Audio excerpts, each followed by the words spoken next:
সুপ্রিয় শিক্ষার্থী বন্ধুরা, ময়মনসিংহ পলিটেকনিক ইনস্টিটিউটের অনলাইন ক্লাসে তোমাদেরকে সুস্বাগতম। আমি আজকে তোমাদের সোশ্যাল সায়েন্স নিয়ে আলোচনা করব। তোমাদের সোশ্যাল সায়েন্সের গত ক্লাসে আমরা আলোচনা করছিলাম স্থিতিস্থাপকতা, সেটা ছিল চাহিদার স্থিতিস্থাপকতা। আজকে আমরা আলোচনা করব যোগানের স্থিতিস্থাপকতা। চাহিদা এবং যোগান, চারটার নামই হচ্ছে চাহিদা এবং যোগান এবং স্থিতিস্থাপকতা, এই তিনটা। এখন যোগানের স্থিতিস্থাপকতা তোমরা একটু দেখো কাইন্ডলি যে কথাগুলো ক্লিয়ার বোঝা যাচ্ছে কিনা এবং লেখাগুলো বোঝা যায় কিনা বোর্ডে একটু কমেন্টে জানাও। স্থিতিস্থাপকতা সেটা কি হচ্ছে? যোগানের স্থিতিস্থাপকতা। যোগানের স্থিতিস্থাপকতা।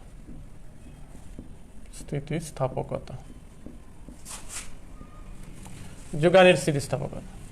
চাহিদার স্থিতিস্থাপকতাটার সংজ্ঞাটা কি ছিল? যে দামের পরিবর্তনের ফলে যদি চাহিদার পরিবর্তন হয় তাহলে সেই দ্রব্যগুলোকে বলি আমরা স্থিতিস্থাপক। আর যে সকল দ্রব্যের দামের পরিবর্তন হলেও চাহিদার তেমন কোনো পরিবর্তন হয় না বা হলেও সামান্য পরিবর্তন হয়, সে সকল দ্রব্যগুলোকে বলি আমরা অস্থিতিস্থাপক দ্রব্য। একইভাবে যোগানের ক্ষেত্রেও একই রকম কথা, যে যোগানের দামের আপেক্ষিক বা শতাংশিক পরিবর্তনের ফলে যোগানের যে আপেক্ষিক বা শতাংশিক পরিবর্তন হয় সেটাকে বলা হয় যোগানের স্থিতিস্থাপকতা। তাহলে কি দাঁড়াচ্ছে? আর চাহিদার ক্ষেত্রে কি ছিল? চাহিদাটা ছিল যে দামের আপেক্ষিক বা শতাংশিক পরিবর্তনের ফলে চাহিদার যে আপেক্ষিক বা শতাংশিক পরিবর্তন হয়, এই দুইটার অনুপাতকে বলা হয় চাহিদার স্থিতিস্থাপকতা। তাহলে এইখানে দামটা যা আছে ঠিক তাই আছে, ওই চাহিদার ক্ষেত্রে ছিল চাহিদা আর যোগানের ক্ষেত্রে আসবে যোগান। তো এই যোগানের স্থিতিস্থাপকতার সূত্রটা হচ্ছে এরকম: যোগানের স্থিতিস্থাপকতা, যোগানের স্থিতিস্থাপকতা, এটাকে আমরা বলি ইলাস্টিসিটি অফ এস, মানে ইলাস্টিসিটি অফ সাপ্লাই। এটার সূত্রটা হচ্ছে এরকম যে del S by del P into P by S. তাহলে এখানে ইলাস্টিসিটি অফ এস হচ্ছে যোগানের স্থিতিস্থাপকতা। আর এই ডেল এসটা হচ্ছে এখানে যোগানের পরিবর্তন,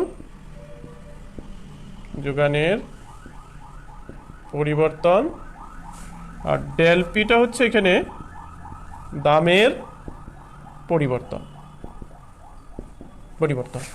আর এই পিটাকে বলি আমরা প্রাথমিক দাম, পিটা হচ্ছে দাম, আর এসটা হচ্ছে যোগান। তাহলে কি দাঁড়াচ্ছে? যে চাহিদার ক্ষেত্রে ছিল ইলাস্টিসিটি অফ প্রাইস সমান del Q by del P into P by Q. আর যোগানের ক্ষেত্রে কি আসলো? যে ইলাস্টিসিটি অফ এস সমান del S by del P into P by S. এখানে ইলাস্টিসিটি অফ এস হচ্ছে যোগানের স্থিতিস্থাপকতা, আর ইলাস্টিসিটি অফ ডেল এস হচ্ছে যোগানের পরিবর্তন, আর ডেল পি হচ্ছে দামের পরিবর্তন, আর পি হচ্ছে দাম, এস হচ্ছে যোগান অর্থাৎ সাপ্লাই। এটা হচ্ছে যোগানের স্থিতিস্থাপকতার সূত্র। এখন এই যোগানের স্থিতিস্থাপকতার আবার প্রকারভেদ আছে। চাহিদার স্থিতিস্থাপকতা যেরকম 5 প্রকার, এই যোগানের স্থিতিস্থাপকতাও হচ্ছে 5 প্রকার। সেটা কি কি আমরা একটু দেখি। যোগানের স্থিতিস্থাপকতাটা হচ্ছে 5 প্রকার। তো একটাকে বলি আমরা এককের সমান স্থিতিস্থাপকতা বা স্থিতিস্থাপক যোগান। এককের সমান স্থিতিস্থাপক যোগান। 2 নম্বর হচ্ছে এককের চেয়ে বেশি স্থিতিস্থাপক যোগান।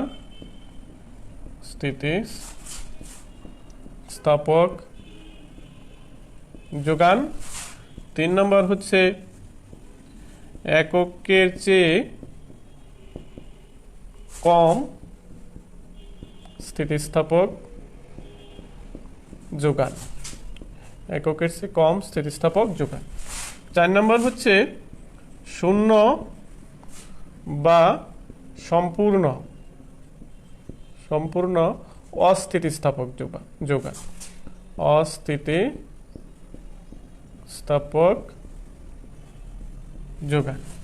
5 নম্বর হচ্ছে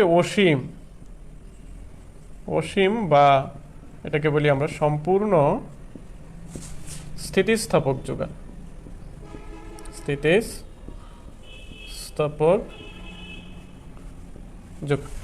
এই হচ্ছে যোগানের স্থিতিস্থাপকতা 5 প্রকার। একটা হচ্ছে এককের সমান স্থিতিস্থাপক যোগান। এটা সংজ্ঞাটা হচ্ছে এরকম যে দাম যে হারে পরিবর্তিত হয়, যোগান যদি ঠিক সেই একই হারে পরিবর্তিত হয়, তাহলে সেটাকে বলি আমরা এককের সমান স্থিতিস্থাপক যোগান। আরেকটা হচ্ছে এককের চেয়ে বেশি স্থিতিস্থাপক যোগান, অর্থাৎ দাম যে হারে পরিবর্তিত হয়, যোগান যদি তার চেয়ে বেশি হারে পরিবর্তিত হয়, তাহলে সেটাকে বলি আমরা এককের চেয়ে বেশি স্থিতিস্থাপক যোগান। 3 নম্বরটা হচ্ছে এককের চেয়ে কম স্থিতিস্থাপক যোগান। এক্ষেত্রে হচ্ছে যে দাম যে হারে পরিবর্তিত হয়, যোগান যদি তার চেয়ে কম হারে পরিবর্তিত হয়, তাহলে সেটাকে বলা হয় এককের চেয়ে কম স্থিতিস্থাপক যোগান। আরেকটা হচ্ছে শূন্য বা সম্পূর্ণ অস্থিতিস্থাপক যোগান। তাহলে এটা হচ্ছে যে দামের পরিবর্তন হলেও যোগানের যদি কোনোরূপ পরিবর্তন না হয়, তাহলে সেটাকে বলি আমরা শূন্য বা সম্পূর্ণ অস্থিতিস্থাপক যোগান। অর্থাৎ এই ক্ষেত্রে দামের পরিবর্তন হবে কিন্তু যোগানের কোনো পরিবর্তন হবে না। আরেকটা হচ্ছে অসীম বা সম্পূর্ণ স্থিতিস্থাপক যোগান। এই ক্ষেত্রে হচ্ছে যে দামের কোনোরূপ পরিবর্তন ছাড়াই যদি যোগানের ব্যাপক পরিবর্তন হয়, তাহলে সেটাকে বলা হয় অসীম বা সম্পূর্ণ স্থিতিস্থাপক যোগান। অর্থাৎ যে চাহিদার যে স্থিতিস্থাপকতা ছিল এবং এই যোগানের স্থিতিস্থাপকতা দুইটা মূলত প্রায় কাছাকাছি, প্রায় একই রকম, শুধু পার্থক্যটা হচ্ছে যে চাহিদার জায়গায় যোগান বা যোগানের জায়গায় চাহিদা, মূলত প্রায় একই জিনিস। এখন এই প্রত্যেকটারই আমরা একটু চিত্রের সাহায্যে ব্যাখ্যা করব। তাহলে এই জিনিসগুলো আমরা একটু মুছে দেই। এককের সমান স্থিতিস্থাপকতা, এটা সংজ্ঞাটা কি ছিল? সংজ্ঞাটা ছিল যে দাম যে হারে পরিবর্তিত হয়, যোগান যদি ঠিক সেই একই হারে পরিবর্তিত হয়, তাহলে সেটাকে বলা হয় এককের চেয়ে এককের সমান স্থিতিস্থাপক যোগান। যেমন এরকম,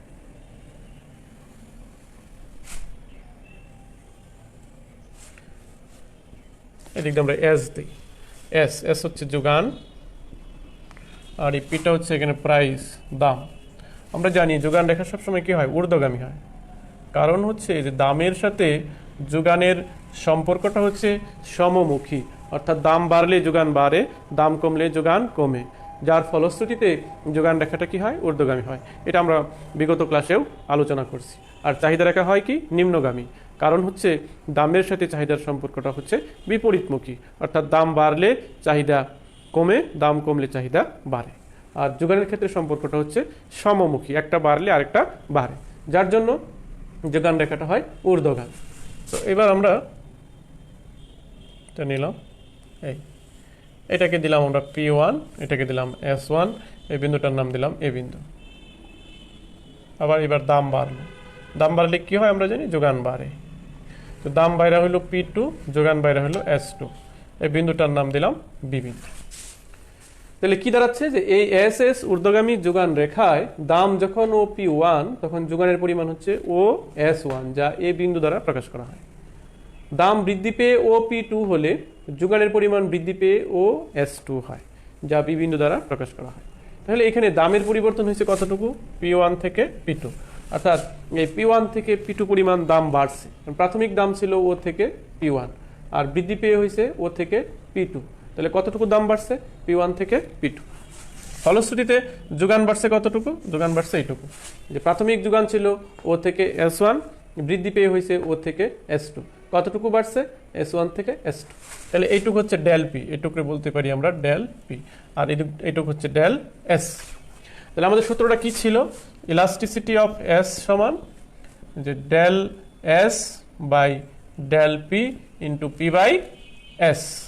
তাহলে এখন ইলাস্টিসিটি অফ এস, এখানে ডেল পি সমান কি? Del S. অর্থাৎ দামের পরিবর্তন হয়েছে P1 থেকে P2, আর যোগানের পরিবর্তন হয়েছে S1 থেকে S2। অর্থাৎ যে পরিমাণ দামের পরিবর্তন হয়েছে ঠিক সম পরিমাণ হয়েছে যোগানের পরিবর্তন।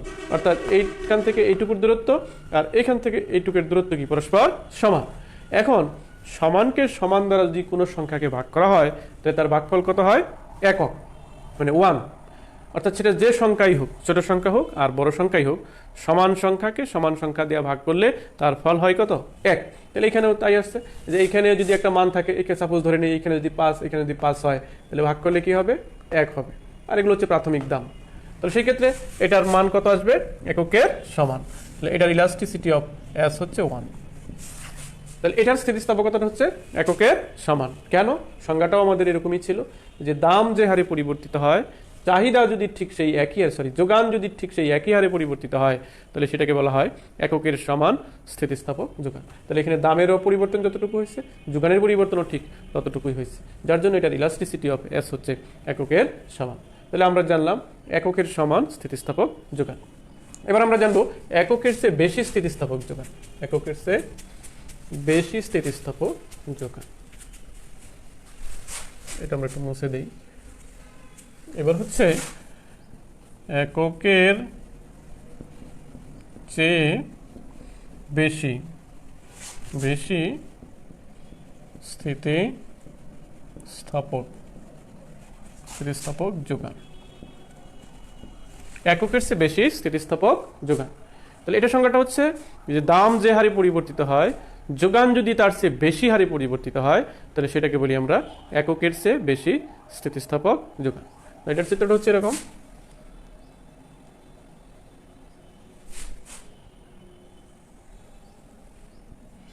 এইটা হচ্ছে যোগান, সাপ্লাই, এইটা হচ্ছে প্রাইস, দাম। তাহলে এটার ক্ষেত্রে কি হবে যে যোগানটা বেশি পরিবর্তন হবে আর দামের পরিবর্তনটা কম হবে। তো বেশি যদি পরিবর্তন হয় তাহলে রেখাটা হবে অনেকটা এরকম। এটা হচ্ছে একটা যোগান রেখা, এই হচ্ছে একটা দাম, এটা হচ্ছে একটা প্রাথমিক দাম দিলাম P1, প্রাথমিক যোগান হচ্ছে S1, বিন্দুটার নাম দিলাম A বিন্দু। এবার দাম বাড়ছে, দাম বাড়ার পরে যোগানও বাড়ছে, দাম বাইরে হলো P1 থেকে P2, যোগানের পরিমাণ বাইরে হলো S1 থেকে S2, বিন্দুটার নাম দিলাম B বিন্দু। তাহলে এবার কি হচ্ছে যে SH হচ্ছে একটি ঊর্ধ্বগামী যোগান রেখা। দাম যখন ও P1, তখন যোগানের পরিমাণ হচ্ছে ও S1, যা এ বিন্দু দ্বারা প্রকাশ করা হয়।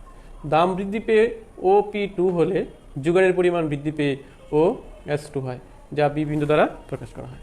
এখানে দামের পরিবর্তন হচ্ছে এখান থেকে এইটুকু, আর যোগানের পরিবর্তন হচ্ছে এখান থেকে এইটুকু। তাহলে এইটুকু হচ্ছে এবার ডেল পি, এইটুকু হচ্ছে ডেল এস। সংজ্ঞাটা কি ছিল যে দাম যে হারে পরিবর্তিত হয়, যোগান যদি তার চেয়ে বেশি হারে পরিবর্তিত হয়, তাহলে সেটাকে বলা হয় এককের চেয়ে বেশি স্থিতিস্থাপক যোগান। তাহলে এখানে দামের পরিবর্তন হয়েছে কম, যোগানের পরিবর্তন হয়েছে বেশি। তাহলে আমরা জানি যে বড় সংখ্যাকে যদি ছোট সংখ্যা দ্বারা ভাগ করা হয়, তাহলে তার ভাগফল কি হয়? এককের চেয়ে বেশি। তাহলে এটার ইলাস্টিসিটি অফ এস হবে গ্রেটার দেন 1, এককের চেয়ে বেশি। আর সূত্রটা ছিল এরকম যে ইলাস্টিসিটি অফ এস সমান del S by del P into P by S. তাহলে এখানে ইলাস্টিসিটি অফ এস যদি বাহির করি, তাহলে ডেল এস হচ্ছে বেশি আর ডেল পি হচ্ছে কম। তাহলে বড় সংখ্যাকে যদি কোনো ছোট সংখ্যা দ্বারা ভাগ করি, সেটা যাই হোক, যে কোনো সংখ্যাই হোক, যে কোনো বড় সংখ্যাকে যদি ছোট সংখ্যা দ্বারা ভাগ করা হয়, তাহলে তার ভাগফল হবে কি? এককের চেয়ে বেশি। তাহলে এখানেও তাই আসছে যে এখানে যোগানের পরিবর্তনটা বেশি, তাহলে বড় সংখ্যা উপরে, আর দামের পরিবর্তনটা কম, তাহলে ছোট সংখ্যাটা নিচে। তাহলে বড় সংখ্যাকে ছোট সংখ্যা দ্বারা যদি ভাগ করি, তাহলে নিঃসন্দেহে তার ভাগফল কি হবে? এককের চেয়ে বেশি, যার ফলশ্রুতিতে এটার স্থিতিস্থাপকতা হচ্ছে এককের চেয়ে বেশি। এইবার হচ্ছে এককের চেয়ে কম স্থিতিস্থাপক যোগান। এবার আমরা আলোচনা করব এককের চেয়ে কম স্থিতিস্থাপক যোগান। এটা ছিল এককের চেয়ে বেশি, এটা হলো এককের চেয়ে কম। এককের চেয়ে কম স্থিতিস্থাপক যোগান। তাহলে এটা সংজ্ঞাটা কি? যে দাম যে হারে পরিবর্তিত হয়, যোগান যদি তার চেয়ে কম হারে পরিবর্তিত হয়, তাহলে সেটাকে বলা হয় এককের চেয়ে কম স্থিতিস্থাপক যোগান। যেমন এটার চিত্রটা হচ্ছে এরকম।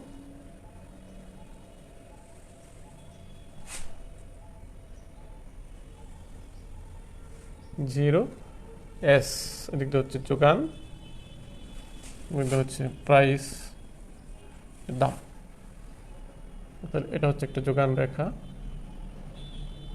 এরকম হয়ে যাবে।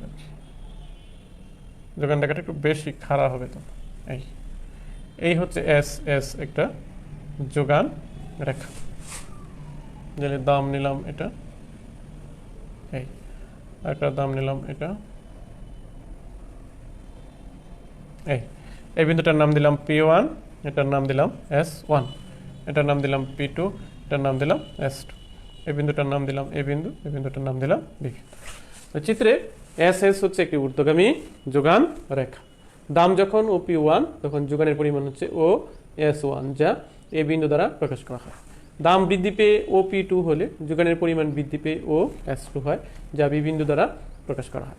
তাহলে এখানে দামের পরিবর্তন হচ্ছে এখান থেকে এইটুকু, এইটুকুরে বলি আমরা ডেল পি, আর যোগানের পরিবর্তন হচ্ছে এখান থেকে এইটুকু, এটুকু হচ্ছে ডেল এস।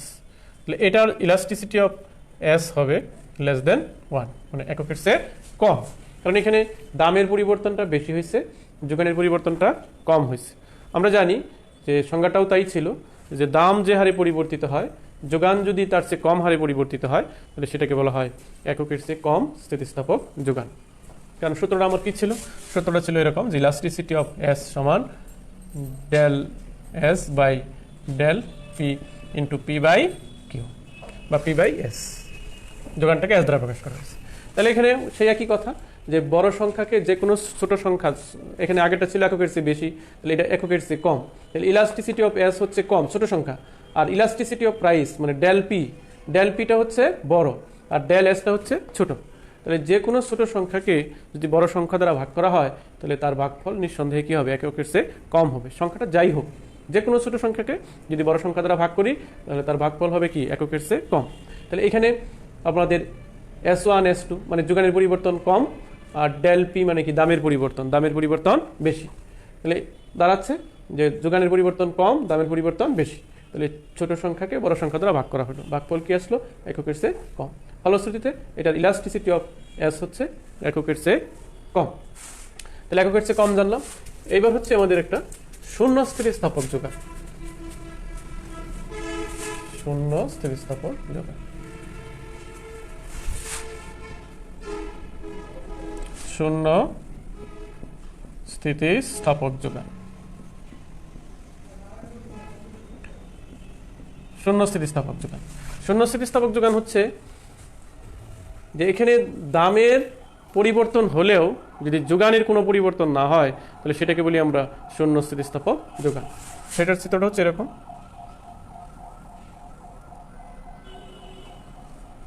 জিরো এস, এটা হচ্ছে যোগান, আর এদিকটা হচ্ছে প্রাইস দাম। এটা হচ্ছে একটা যোগান রেখা, এই রেখাটা সরাসরি উলম্ব হয় এস এস। একটা দাম দিলাম, এই দামটা হলো P1, এটা দিলাম S1, একটা বিন্দুর নাম দিলাম এ বিন্দু, দাম বাড়লো, দাম বৃদ্ধি পেয়ে হলো P2, যোগান যা ছিল তাই আছে, এই বিন্দুটার নাম দিলাম বি বিন্দু।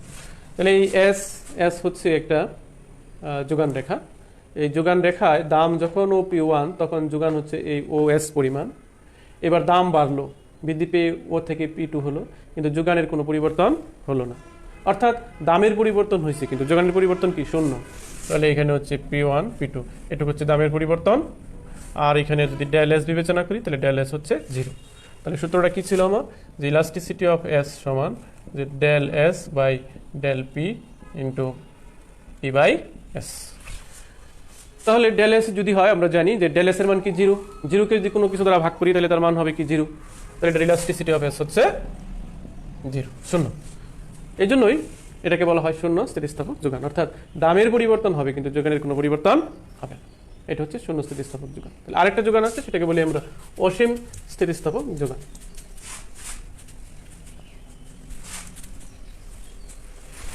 অসীম স্থিতিস্থাপক যোগান, এটাকে বলা হয় অসীম স্থিতিস্থাপক যোগান। অর্থাৎ এই মানটা জানা থাকে না, অসীম ইনফিনিটি, এটার মানটা কত আমরা বের করতে পারি না। অর্থাৎ এটা সংজ্ঞাটা হচ্ছে যে এখানে দামের কোনোরূপ পরিবর্তন ছাড়াই যদি যোগানের ব্যাপক পরিবর্তন হয়, তাহলে সেটাকে বলা হয় অসীম স্থিতিস্থাপক যোগান। এটার চিত্রটা হচ্ছে এরকম,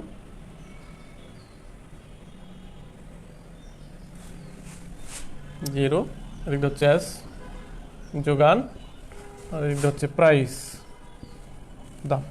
তাহলে এই যোগান রেখাটা হবে এরকম আনুভূমিক, ভূমির সমান্তরাল। এটা হচ্ছে এস এস যোগান রেখা। একটা দাম দিলাম P1, এই একটা যোগান দিলাম S1, এই একটা যোগান দিলাম S2, আর এই একটা বিন্দু দিলাম এ বিন্দু, বিন্দুটার নাম দিলাম বি বিন্দু।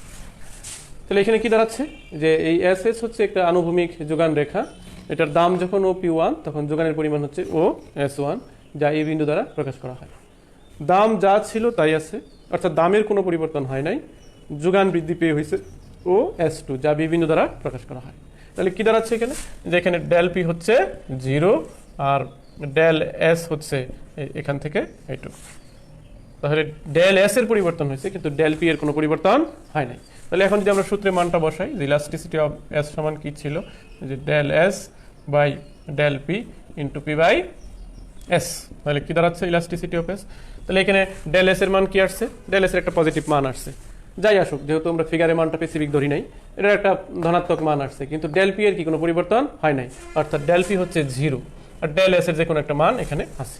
তাহলে কোনো সংখ্যাকে যদি 0 দ্বারা ভাগ করি তার মান হয় কি ইনফিনিটি, অসীম, অর্থাৎ এর মানটা আমাদের জানা নেই। এটা হচ্ছে অসীম স্থিতিস্থাপক যোগান।